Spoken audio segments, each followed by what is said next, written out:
సాహితీ మిత్రులందరకు హృదయపూర్వక నమస్కారాలు. కథా సాహిత్యంలో భాగంగా ఈరోజు మీరు వినబోతున్న కథ ఆత్మీయ మిత్రులు డాక్టర్ అమ్మిన శ్రీనివాసరాజు గారి కథానికా సంపుటి గ్రీష్మంలో వసంతంలో అన్ని లాభాలే.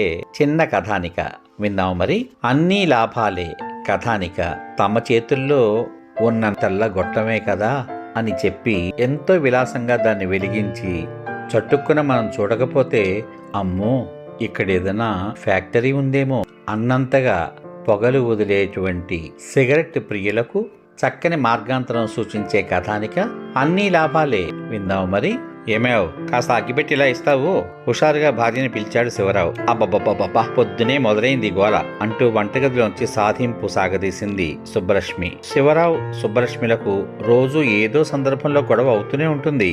అది సుబ్బలక్ష్మికి కావాల్సిన నగల గురించి కాదు, పట్టు చీరల గురించి అంతకన్నా కాదు.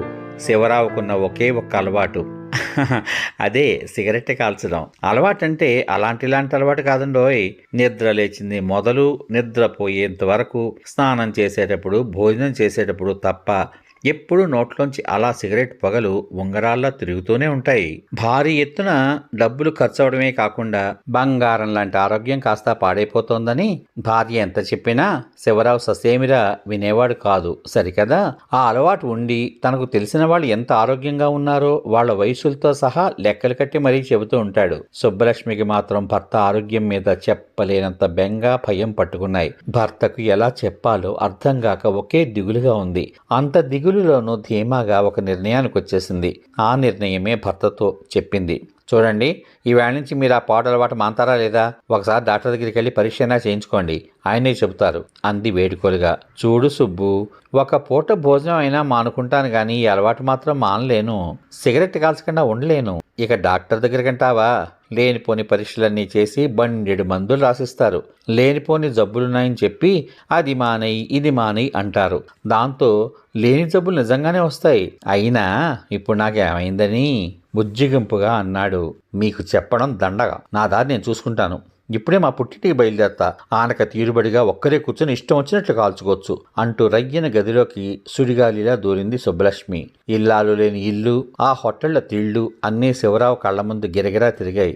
అమ్మో, సుబ్బు అనంత పని చేసేలా ఉంది అనుకుంటూ తను గదిలోకి బుజ్జిగించడానికి బుల్లి అడుగులు వేస్తూ వెళ్ళాడు. అన్ని విధాల ఇరుపక్షాల మధ్య భారీ స్థాయిలో గంట పాటు జరిగిన బుజ్జగింపుల చర్చల అనంతరం ఎట్టకేలకు శివరావు ఆ రోజు డాక్టర్ వద్దకు వెళ్లడానికి ఒప్పుకున్నాడు.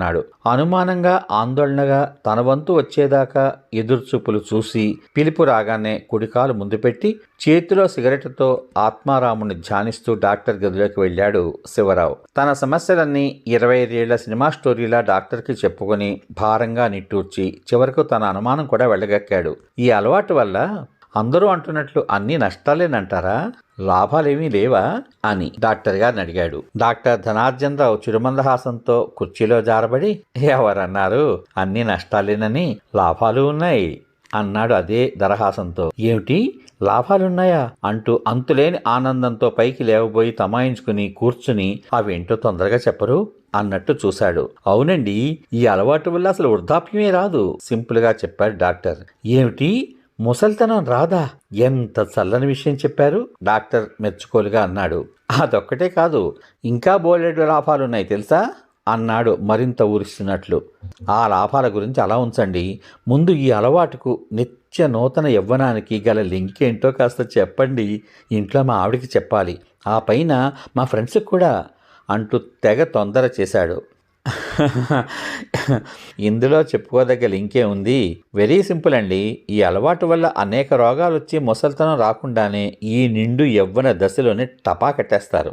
ఇక ముసల్తనం ఎలా వస్తుంది అంటూ నిమీలిత నేత్రాలతో దీర్ఘంగా ప్రశ్నించాడు డాక్టర్.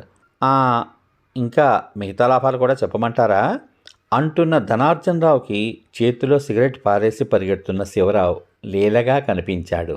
సమాప్తం.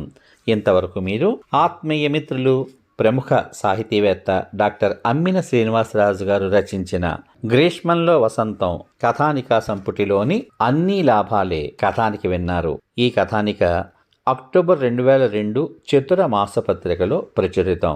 ఈ కథానిక మీద మీ అమూల్యమైన అభిప్రాయాలను వీడియో కింద పొందుపరచమని కోరుకుంటూ మళ్ళీ మరొక మంచి కథతో మీ ముందుంటాను. అంతవరకు ఈ కథ విన్నాక తమ సిగరెట్ అలవాటుని త్యజించినటువంటి మన సంఘంలోని మిత్రులందరితో పాటు సర్వే జనా సుఖినో భవంతు. శుభమస్తు. స్వస్తి.